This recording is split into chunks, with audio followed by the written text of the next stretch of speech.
All right, for today's deep dive, we're pulling on a thread that connects Southeast Asian football right to the very top of the Bundesliga. It's the story of Maicon Cardozo and his twin sister, Yasmim. Exactly.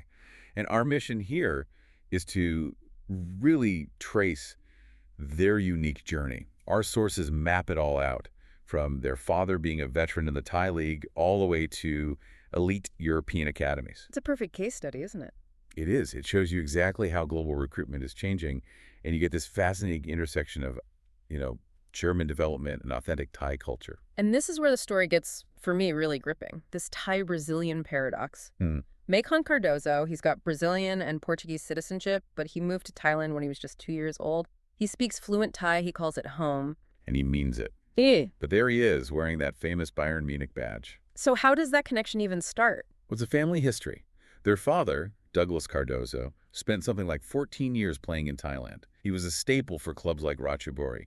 But it's not just Maicon. You can't forget his twin sister. Right. Absolutely not. Yasmim Cardozo is not just riding her brother's coattails. I mean, she's charting her own elite path. She played for the Paris Saint-Germain Academy. And got a call-up for the Brazil U17 Women's World Cup squad. A formidable squad. So these are really dual success stories. Okay, so let's unpack Maicon's journey specifically. How does a giant like Bayern even notice a player who's coming up through the Thai youth system? So Maicon started off honing his skills at domestic clubs, Ratchaburi, Chanit Hornbill.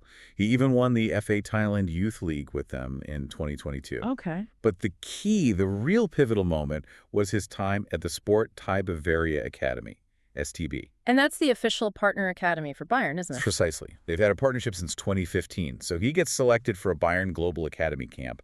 But his big break was the World Squad Initiative in May 2024. The World Squad. So that's the program they use to scout talent outside of Europe. That's the one. It's a mechanism to find and test these high-potential global talents. And he just blew them away. He impressed legends like Roy Mackay, who praised his technical ability. And that led directly to a contract, right? That's a huge win for the program itself. It is. The sources confirm he signed with the Bayern U17s in February 2025 and then moved up to the U19s. He was actually the very first player signed directly from that World Squad program. And the momentum hasn't stopped. Not at all. As of late 2025, he's playing in the UEFA Youth League. And, we've seen him called up to train with the Bayern first team under Vincent Kompany. So he's on the pitch with guys like Harry Kane, Joshua Kimmich, Michael Elise. Getting development minutes with the very best. And, of course, the commercial validation followed pretty quickly. He signed a contract with Nike Brazil this month. So with all the success, there's still this lingering question, isn't there, about his national identity. He said he wants to play for Thailand, for the War Elephants. Why hasn't that happened? And this is the painful sort of aha moment in the sources. Despite this incredibly deep, authentic bond with Thailand, his home since he was 2, he doesn't hold Thai citizenship. Only Brazilian and Portuguese passport. Exactly. And because Thailand doesn't grant birthright citizenship and the naturalization process is extremely difficult, the law basically made it impossible for him to play for Thailand at the youth level. You mentioned there was an earlier sign of this roadblock. Yeah, that's right.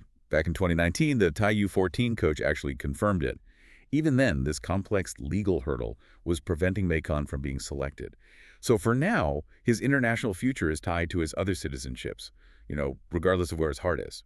So what's the big takeaway here? We're seeing the Cardozo siblings as these prime examples of how global partnerships can just launch young talent, showing that potential is, truly borderless, even if the nationality paperwork is not. And if you connect it to a bigger picture, the sources explain why so many Brazilian players do well in the Thai League. Not just skill, it's cultural fit. They integrate, they're happy, and so they play better. Right. So given that powerful bond the Cardozo family has with Thailand, it raises an interesting question for you to think about. What role does that feeling of cultural belonging, that happiness, play in maximizing an elite athlete's potential, even if they never get to wear the national jersey of their adopted home? A fascinating thought to end on. Thanks for sharing all those insights from the sources with us. Always a pleasure.